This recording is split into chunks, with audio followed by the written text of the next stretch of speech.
Here we go, so we're looking at Jesus' words again from the Gospel of John. We're going to read from John chapter 2 verse 7. Jesus said to them, "Fill the water pots with water." Sometimes God says some really weird stuff to me. How does God speak to me? I think the way that God normally speaks to me is with like a thought or maybe a little nudge or a feeling that I should do a certain thing. The way that I know that it's God speaking to me is to check to see whether it's a sort of thing that he might say elsewhere in scripture. But just here, when it comes to this story of Jesus turning water into wine, he says something really random. Fill those water pots with water.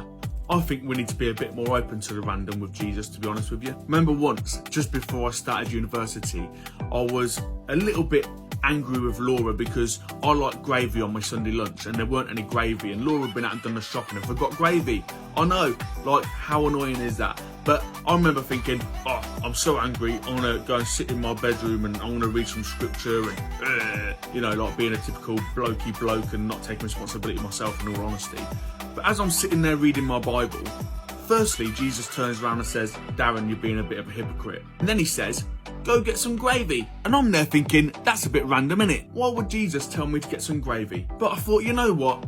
I think in my life, obedience is key to following Jesus. And so I really want to be obedient to everything he says, even if it's really random. So I jump up out of bed and I'll go around to the shop to get some gravy. And as I'm walking home, gravy in my pocket, I come across some fella at the side of the road who is broken down in his car. He's got a flat tyre and he's wearing his suit and stuff. So I'm like, well, I'm only in my tracky bees. I can help this guy out. That'd be a good thing of me to do, you know what I mean? So I get down on my hands and knees and change his wheel. And he's like, "Hey, mate, what are you doing up here all this way out in the middle of nowhere?" So I'm like, I'm going to tell him that I'm at Bible college, that I'm a Christian. And I tell him all about Jesus. It's going to be great. So I start sharing my story, right? Which us Christians tend to do quite a lot. And then all of a sudden he turns around and stops me and he says, "Oh, I'm the headmaster of the Bible college." And I'm like, what? Fancy that.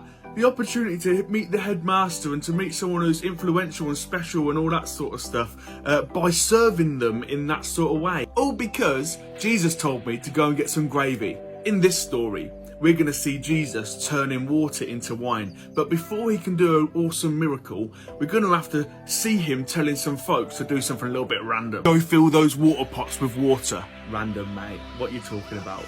But okay, I'll do it. Today, maybe you could be the sort of person to go, "Okay, mate, I'll do it." And go and do something random for Jesus. But let's be obedient to him, even in the things that seem minuscule and random. I hope you have a great day.